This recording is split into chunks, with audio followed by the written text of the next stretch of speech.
Izumi's story is one of struggle and strife, loyalty and patriotism. A simple girl and her crush bearing an unbearable weight that threatens to bring the world down on top of them, all the while contending with keeping the secret from the one they both view as a little brother. This is the third and final part of Izumi Uchiha's story, and the story of Itachi, a man who's lost everything in the world but the love of his life. If you have yet to see the first and second parts of this story, it is highly recommended that you view them before viewing this one. We'll leave a link to those videos somewhere below. Welcome to the Amagi! Before we begin, we publish a new video every day, so be sure to subscribe to our channel and ring the bell to get notified about our latest videos. Also, we just released some brand new merch. If you'd like to show your support for the channel even further while at the same time repping stylish clothing, be sure to check that out as well. The store is linked below. YouTube's been unsubscribing users from channels lately, so if you're a fan of us, please do us a favor and double check to see if you're still subscribed. It only takes a second, and it helps us a ton here at Amagi. And with that out of the way, let's get into the video. If you're still here, then I suppose a recap is in order. The story remained mostly the same up until the night of the Uchiha clan's downfall. Itachi Uchiha, unable to kill the love of his life, instead set her aside to rest as he carried out the heaviest orders he had ever received. Alienating himself from his brother and his village, Itachi killed his entire clan and his own family for peace and safety in the world, as well as for his little brother. Izumi is one of the 5 people in Konoha who knew the truth about Itachi, and she was tasked with keeping that secret forever, taking it with her to the grave. But after witnessing the self-destructive nature that his secret has put into both Itachi and her young charge, Sasuke, she's made the decision to tell the young boy the truth about his older brother. However, before she can, tragedy strikes as Sasuke abandons her and the rest of the village to train with Orochimaru.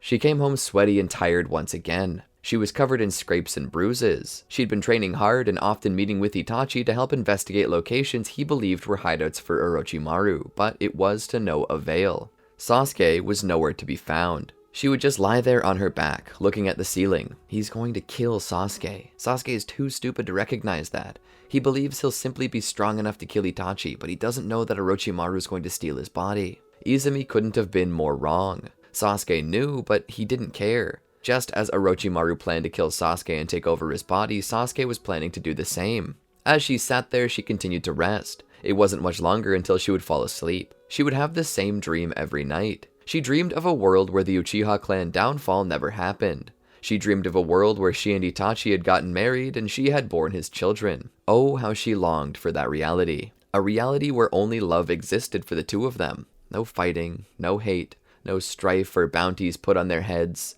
A world where Fugaku and Makoto got to hold their first grandchild. A world where Sasuke was excited to watch over his niece and nephew. A world where Itachi's job was solely to be a member of the Konoha police force and work closely with his little brother. But alas, it was just a dream. It had been nearly 3 years since Sasuke had left, and Izumi was now in her early 20s. Sasuke himself would have been 16. She could admit that she didn't miss his hateful attitude, but she did miss having him around. As annoying as he was at times, as infuriating, she still saw him like the little brother she'd always wanted, but never had the opportunity to have. Currently, that boy Naruto and the girl that Sasuke had once been on the same team with were doing their own training in preparation for the day that they would meet Sasuke again. They knew as well as anyone else that to drag Sasuke back to Konoha meant a fight. Sasuke was not one to give up on anything he did. And now that he had thrown his past away in an attempt to destroy any escape, he continued moving forward with his goals and desires of murdering his brother. A grotesque and abominable dream of fratricide. But what more could Izumi do than she was already doing right now? She would find her little brother, and she would then tell not only him, but everyone else the truth. Itachi may not want it, but by thunder she would do it. Even if it meant dragging Itachi back to the village by the ear just as she would Sasuke. She was tired of living a lie and constantly seeing that damned bird everywhere she went. Did it give her comfort? Yes. But she would feel a lot better if it were actually Itachi and not some crow. The morning after, she rose with the cry of a rooster and proceeded to take a shower and change into a new set of shinobi gear. The village's police force had been replaced by shinobi who would bear the same duties for a short time before being transferred out, all except Izumi, who never left the village on a mission, not unless it was a private mission that wasn't acknowledged by the village. It seemed that the next mission was right then and there. She saw Wotan standing in front of her in the middle of the road. She looked at it and it eyed her. It began to fly into the air, circulating over her for a while before flying off towards the Naka River. She followed it and found the crow sitting atop the entrance to the shrine. She walked in and saw Itachi standing there, looking at the monument, the tablet that told the story of the Sage of Six Paths, the Rinnegan, and his sons.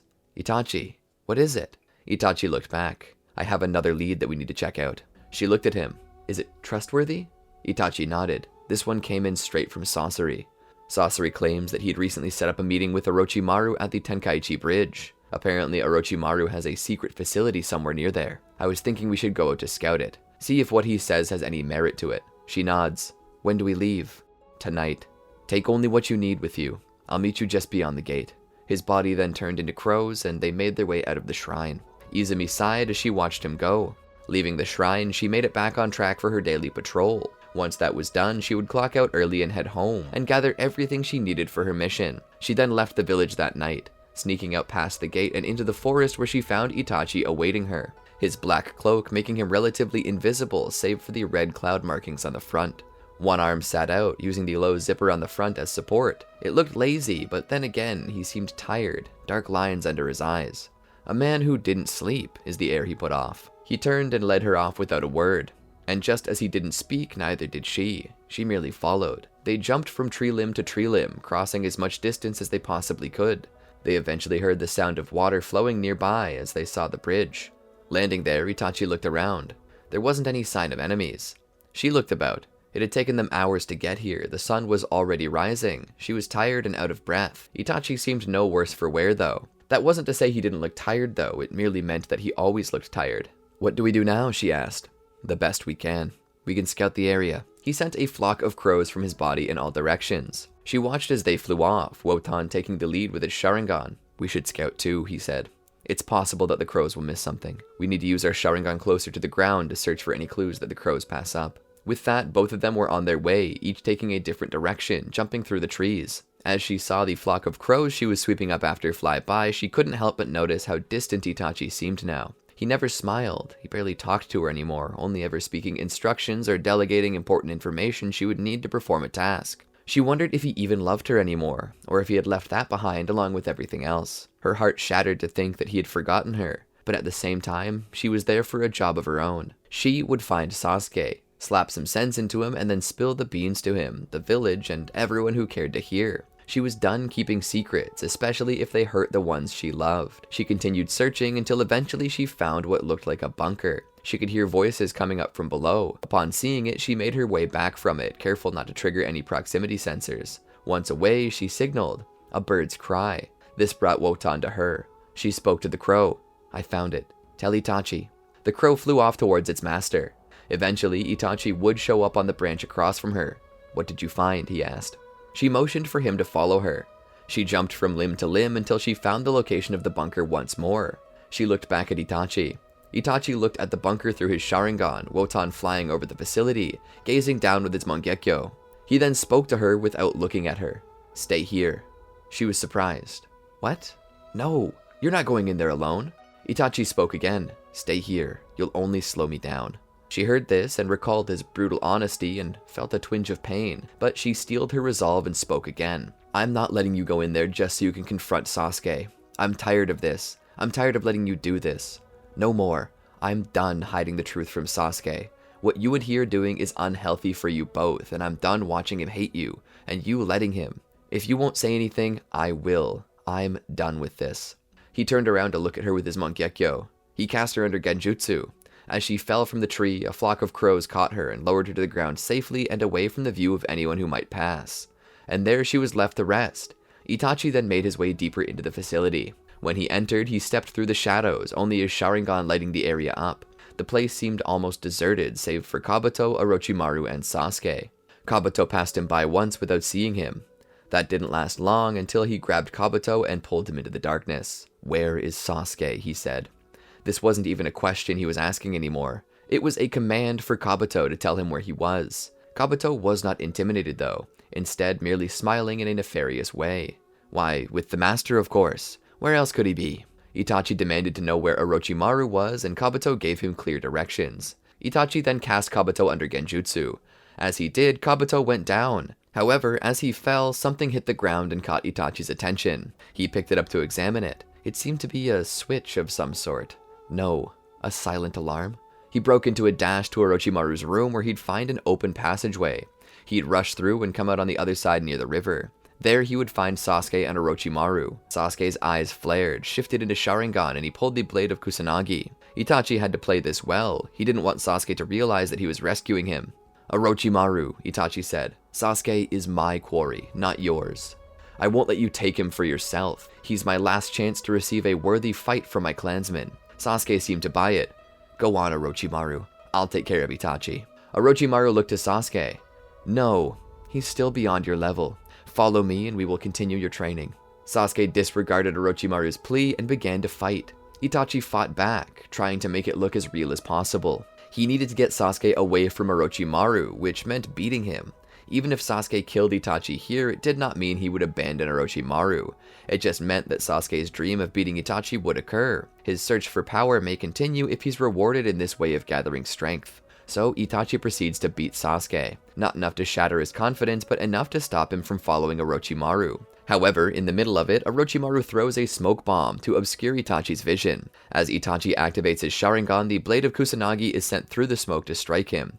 Itachi just barely dodges it. He uses wind style to blow the smoke away, but when it's gone, he realizes that they are too. He curses himself for his failure. Time passes, and eventually Izumi wakes up. As she does, she hears crickets chirping and sees that it's dark outside. She hears the crunching of grass and pulls her kunai.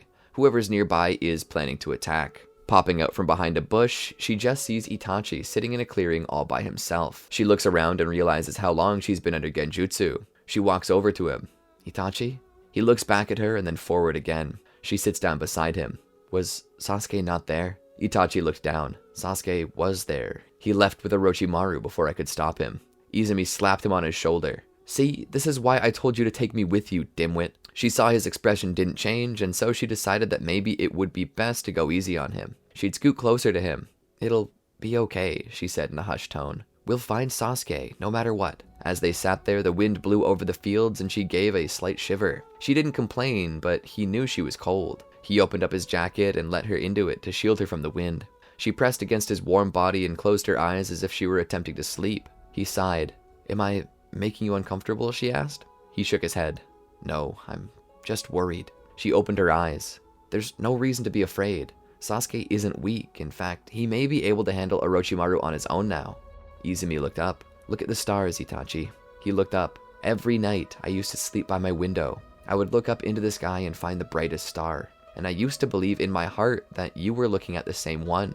In that way, we could be connected, no matter how far we were. He stared down at her. From now on, every night, I will look for the brightest star in the sky for you. She leaned forward and kissed him. Time would pass, and they were too tired from their trek there, so they decided to camp out for the night to gather their strength. Izumi was just glad that Itachi was sleeping. He looked like he needed it. And so she let him sleep as long as he wanted. Eventually, though, as the sun rose higher, he sat up. Good morning, she said to him. He smiled. We should get moving. If we don't hurry, people will start missing us. He stood and put his jacket back on. He led her back toward the village. For a few more hours, they continued on their way until they reached Konoha. The sun was already starting to set. He looked out over it in a longing fashion. She looked to him. Let me clear your name. I can. I will. He shook his head. There's no use. Not until... Suddenly he fell to one knee, coughing violently. Startled by this, she came to his side. She saw blood dripping from his hand. Itachi, that's blood. Are you okay? He looked at her, wiping his mouth and spitting into the grass. I'm fine. Don't worry. She looked at him with fear in her eyes. That's not fine. Tell me, what's wrong with you? He looked down. I'm sick. She came closer to him. What? He looked back. Izumi, I'm sick. She was befuddled for a moment, listening to him say that. What do you mean, sick? With what? How badly?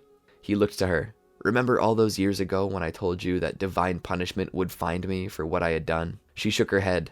Don't talk like that. You'll be fine. We just gotta get you to see a doctor. He shook his head. No, that won't work. I've already been to one. It won't help. Tell me you can beat it. He looked to her. I need Sasuke to kill me fast.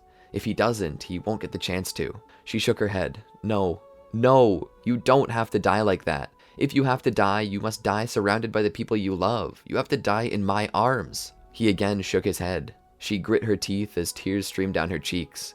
Damn it, I'm supposed to die first. I'm supposed to die in your arms after a long life well lived, after burying your child, just like in my dream. He looked to her and kissed her forehead. Life isn't a dream, Izumi. No matter how much we want it to be one, we'll often be disappointed, and that's okay. Something isn't beautiful because it lasts. It's beautiful because it doesn't. Now, return to the village. She shook her head. No, not without you. He smiled and cast her under genjutsu to put her to sleep for a few minutes. He would leave her alone. She would then wake up to the fluttering of moths and the light of fireflies. She would grunt angrily as she would roar to the skies at the unfair fate that kept ripping away everything she loved, getting her hopes up only for nothing to show from it. She would sit there and cry for the longest time. It would be moments like this that she would try and be strong for Itachi and Sasuke, but neither Itachi nor Sasuke were here right now, and there was nobody to be strong for her. Her body shook with sorrow as she cried all the tears she had stored up. When she finally calmed down, it was well into the night. She rose to her feet and began to make her way to the village. She jumped from rooftop to rooftop. Below, the voices of those enjoying the night could be heard. The village was alive with people enjoying the end of a hard day's work. She didn't see this though. To her, the village, even the entire world, seemed darker. Her light was in jeopardy. She was about to have her world turned upside down and nobody saw it. Not that she expected them to, but it was at this moment that she felt truly alone. She came into her home through the window and sat on the sill for a moment, half inside her apartment, half outside of it. She just sat there, thinking, tears coming to her eyes again. She looked up to the skies and saw the brightest star. She knew that somewhere, somehow, Itachi was looking at it too. She wanted to be with him so badly. She considered abandoning the village and joining the Akatsuki just to be with him. It's not like this village held anything for her anymore. She could go to any village with him. So why stay? That night, she had a very hard time falling asleep. When she eventually did though, she had the same dream she always had. Her and Itachi spending their golden years watching the village expand and grow, holding their grandchildren and her eventually passing away of old age in his arms. The next day, she realized that this too was a dream. Going into work, the other shinobi stated that she looked like a train wreck. She would smile weakly and say she felt like it. They asked how much she had partied the night before, and she said probably a bit too much to avoid drawing suspicion. It was then that she learned that not only had the Akatsuki kidnapped Gaara, Kazekage of the Hidden Sand, but Naruto had returned to the village, and had been sent out after him to rescue him alongside Sakura and Kakashi. This mission did not turn out the way that they had hoped. Gaara had survived, but only barely through the sacrifice of Chiyo and her technique. After Team 7's return, they would report the rumors that Sasori was planning to meet with Orochimaru at the Tenji Bridge. She knew that this was old news by now, but still she kept quiet as the mission was ordered by Tsunade. Of course, this mission ended with failure as Team 7 hit a dead end. Naruto and Sakura would return depressed, not having been able to find their friend. Izumi couldn't help but wonder if things might have been different had she just let them go instead. Maybe they would have brought Sasuke home.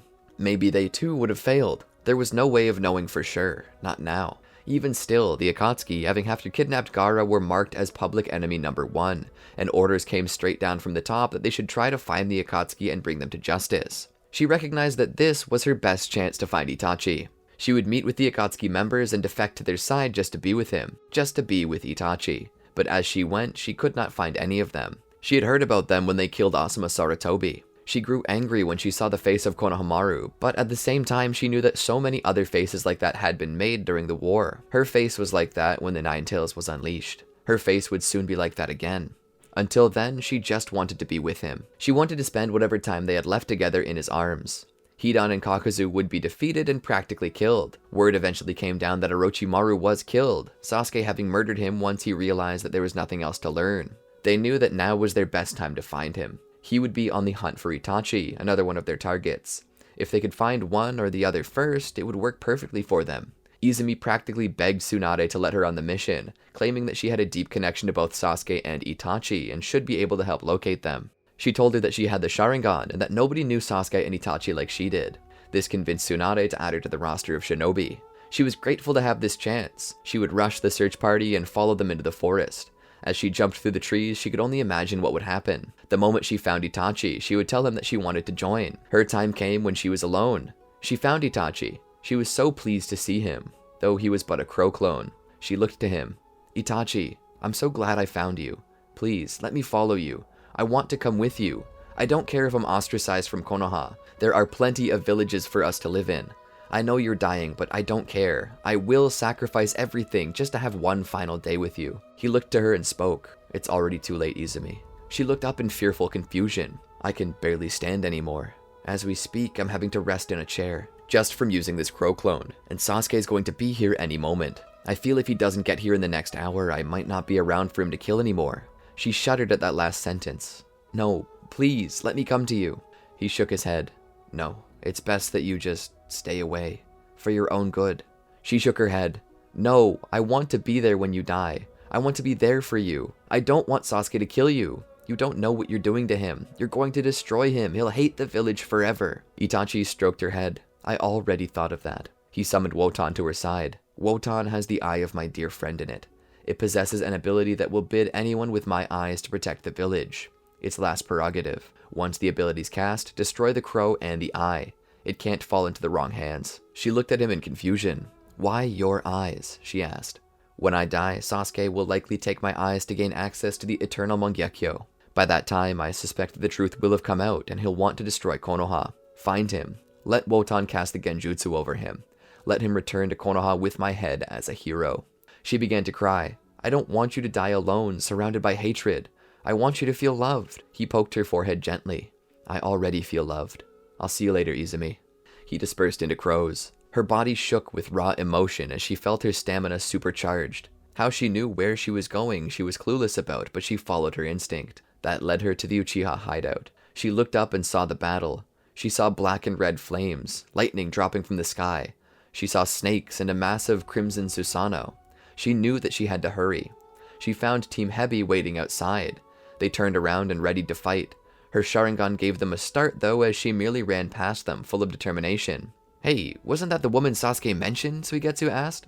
Before she could make it in though, the lumbering form of Kisame appeared in her path, holding the as of yet bandaged Samehada. She demanded to be let through, but Kisame refused. He stated that Itachi had specifically told him not to let anyone through to disturb the battle. Jugo would chime in. That's what Sasuke told us. Kisame stood there and looked at them. Then we're at an impasse. We can all fight or die, or we can just wait until the victor returns with the spoils. I'm fine with either though. It frustrated Izumi. She wanted to get through, but the moment she tried, she knew that she would get slaughtered. She did the best thing she could think of at the moment. She sent a signal flare into the air to let Konoha's forces know. Kisame looked up at it and his smile turned to shock, and Team Hebi saw it and immediately knew what she had done. Younger and less sure of themselves, Hebi almost seemed to panic, each one debating whether to run away or fight, the same with Kisame. However, before Konoha appeared, there was a lull, a silence in the battle above. Kisame and Hebi took that to mean that the battle was decided, and all that there was left to do was wait and see who won. Kisame would leave the area, as would Hebi, leaving Izumi to enter alone. She ran through the corridors and up the stairs. She continued to run until she reached the top. There, she stepped out onto the broken and damaged battlefield. At first, she didn't see anything. She looked around. Sasuke! Itachi! She called out. She would eventually spot something. She ran over. Laying headfirst against a wall was Itachi's bloodied remains. She bit her lip as she rolled him over. He didn't seem to have any deep physical wounds, nothing to suggest that he had been stabbed or sliced or severed. For a moment, she hoped that maybe he was still alive. She rolled him over in her arms and looked into his sunken and dark eyes. She raised the lids to see if his pupils would dilate with light, but was startled to be met with only the empty sockets. His beautiful eyes were gone. The windows to his soul were gone, and his soul along with it. She grit her teeth, seeing that the love of her life was gone. In that moment, something changed in her deeply, and her eyes turned into those of a Mangekyo Sharingan. She wailed and cried out like a child whose pet kitten had been killed by a buggy. The Konoha search party would appear, Sakura and Naruto there as well, watching on as she continued to cry. They couldn't help but feel bad for her. Naruto was a little confused, but Sakura explained it to him. Perhaps Itachi did kill her clan, and perhaps he had betrayed the village. But coming from the position Sakura was in with Sasuke, she understood the pain. She couldn't help but cry herself, watching Izumi's tormented heart shatter. The body would be taken back to Konoha. Izumi herself was debriefed, but her depressed state kept her from answering all the questions they asked about her relationship to Itachi. Due to suspicion, they put her on house arrest, with a number of Anbu surrounding her residence. She had plenty of time to think. At night, she would try to sleep, but no sleep would come. She'd be left looking into the sky at the brightest star there. She was so tired, yet she couldn't sleep. She wouldn't leave the village. From time to time, Sakura would come to visit her, bringing food, games, and other sorts of things to do to help her out. And to be honest, with Sakura in the house, it did help Izumi a little. This was the point in time she didn't want to be alone the most. She told Izumi, though, this was a hard time for a lot of people.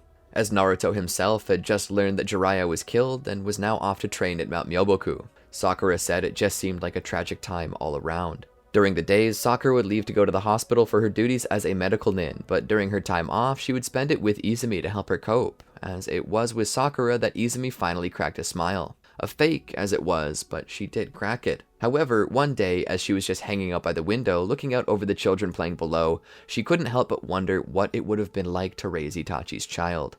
But as she thought that, the ground shook. She looked around to find smoke rising to the surface. She stood and looked out further. She began jumping from building to building until she reached the site of the explosion.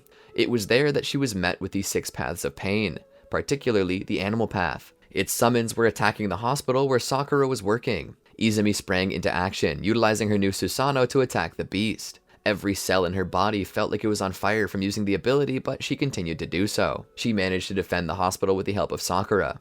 However, the almighty push leveled most of the village. Izumi made use of her Susanoo once more to defend the hospital and was capable of keeping it and it alone standing. However, she was spent and fell to the ground. There was nothing more she could do, her eyes crying tears of blood. It was later that Naruto appeared to face off against Pain. Sakura helped Izumi into the hospital where she would be safe from the battle outside. Izumi was walking alongside Sakura when suddenly she hit the wall. She grabbed her stomach and vomited into the nearest trash can. She then fell to her knees and passed out against the wall. Sakura, in a panic, came over to her side and reinforced her, holding onto her. She would then call out, "I need someone over here." A shinobi would race over to help. Sakura would calmly speak to Izumi. "It's okay. You're going to be okay. I've got you." She didn't know how long she was out. She awakened in a hospital bed to find Sakura by her side. She tried to sit up, but was too tired and fell back. Sakura asked her to stay still. Izumi would look around and ask what had happened. Sakura would state that Pain attacked and decimated the village.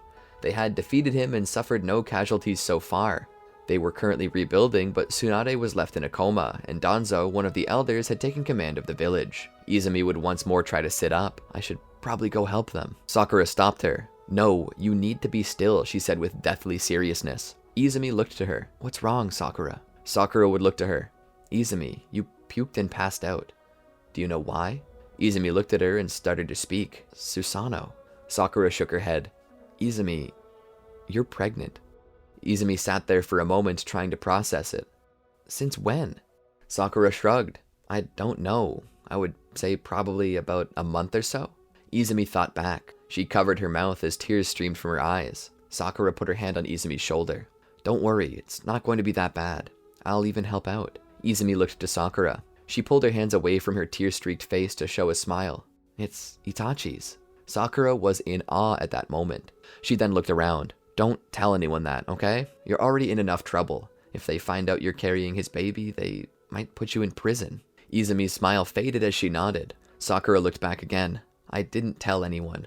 Just keep it quiet and be responsible." Izumi nodded. From there, Izumi took it easy. She waited as they rebuilt the village ever so slowly. Not long after Pain attacked the village, Danzo attends the 5 Kage Summit, where Tobi declares war on the world. The entirety of the allied shinobi forces are gathered, and despite Izumi's condition, she joins anyway, for the simple reason of finding Sasuke, who had been accused of murdering Danzo. She didn't care to fight. At this point in time, she was focusing more on protecting her baby, but at the same time, so long as she had Itachi's crow, she needed to save Sasuke. So she began to pool her chakra differently. Quite a bit to herself, but all of her excess, anything more than she thought she might need, she gave to the baby to keep it healthy and safe during her travels. She stayed away from as much of the fighting as she could, tending to stick close to intelligence and scouts so she could tell what was happening where and guess where Sasuke might be going. The true threat was not the Zetsu though. The biggest threats in the war were the Edo Tensei, shinobi warriors that somehow were reincarnated. However, when Naruto arrived, she went to team up with him, knowing that he could protect her and would know how to find Sasuke with his new emotion sense he developed with the Nine Tails chakra mode. Sticking close to him though, she saw something she never thought she would. Walking across the ground, the arm of Pain slung over his shoulder, was Itachi. Her eyes went wide and began to overflow with tears. Naruto stepped between them to protect her. Itachi's strength proved to be quite a bit. However, as Naruto held off Pain as well, suddenly Wotan appeared and used Kodoama Tsukami on Itachi. Itachi's Edo Tensei awakened from the control of Kabuto and then sealed away Pain. Izumi met with him for but a moment. He said that he wished he could speak with her longer, but that he needed to stop Kabuto, so he proceeded to leave. She followed him though, and along the way they found Sasuke. Together they made it to Kabuto's lair. She stayed back and watched as Itachi put him into genjutsu. He spoke with Sasuke about what it was he was doing and what he had done, what his actions meant, among other things. This spurred Sasuke to desire more knowledge about what a shinobi truly was. Izumi would approach the Edo Tensei with a smile on her face. "You're here. You're alive." Itachi turned to look at her and pulled his hand gently down her cheek. She hugged him. "Itachi, I never thought I would see you again." He smiled. "So long as you live, we'll always be looking at the same star. No matter how far apart, even though one of us is dead, we will be together." She squeezed tighter. "Please tell me you're going to stay." He stroked her head. "I'm unnatural to this world. My time to live has already come and gone. It's time I see what there is for me beyond in heaven." She held him tight as his body gave off a soft glow. He spoke. "To have seen you one last time, I'm so grateful. Even though they meant to use me as a weapon, I am grateful to Kabuto. He gave me one last chance to see you and Sasuke. I will treasure this moment always until the day we meet again." Izumi's grip on him would be lost as he slipped through. She looked up at him as he flew to heaven. Perhaps this was her way of trying to make him stay. Perhaps it was selfish, but she felt the need to blurt it out anyway. "Itachi, I'm pregnant." His wispy spirit waited for but a moment so she could speak. Izumi continued. "Please, Itachi, don't leave me. I'm carrying your baby. I don't want to do this alone. I want to raise it with you. Stay with me. The dream you showed me so many years ago, the life well lived, this is our chance to do it.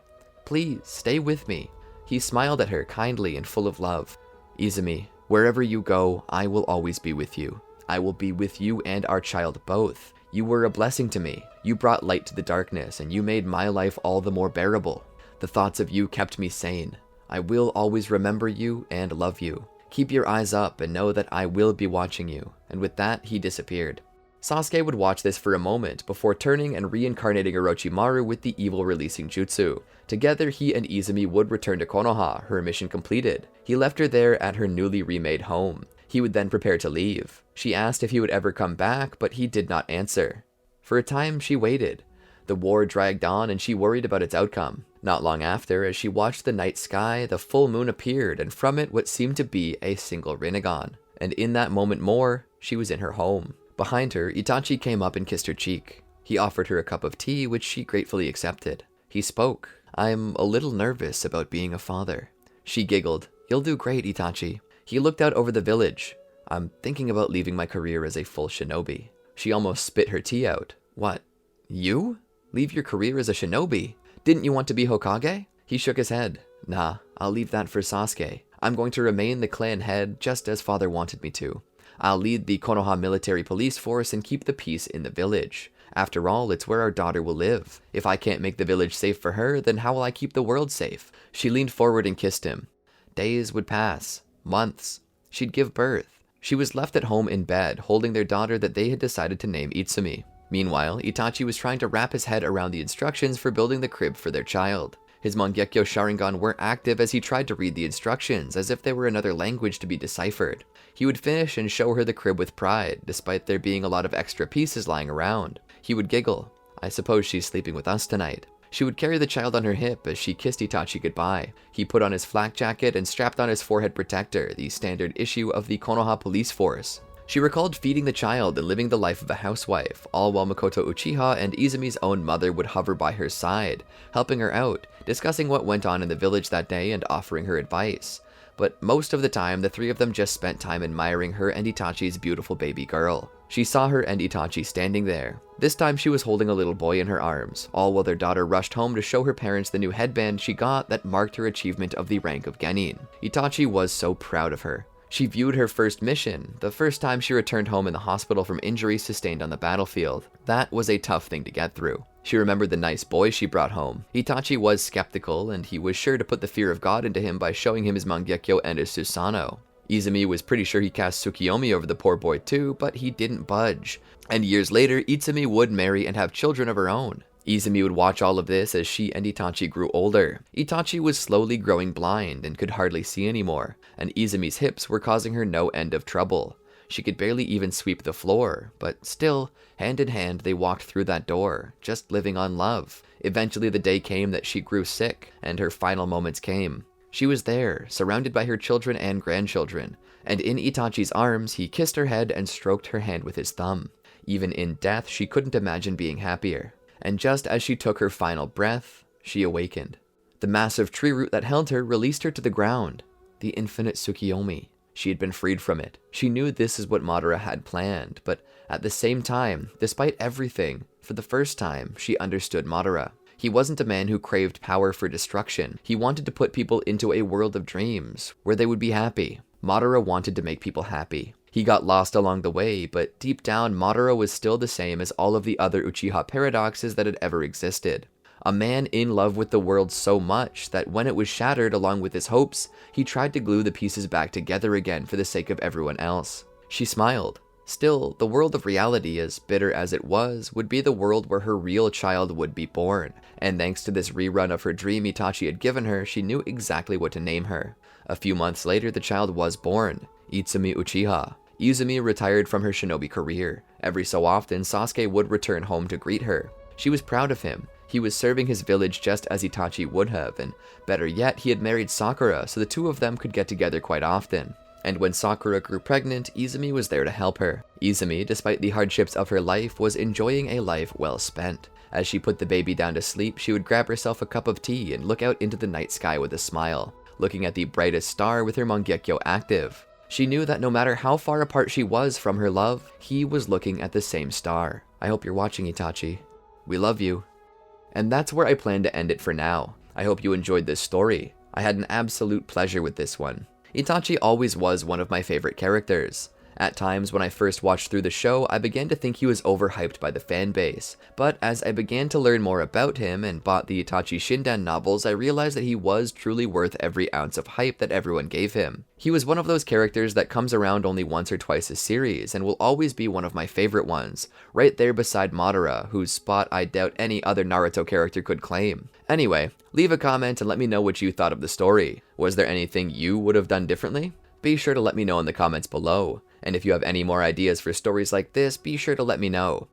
Did you enjoy our video? Well, then be sure to check out these other great videos from the Amagi, and make sure to subscribe and ring the bell to get notified about our latest videos.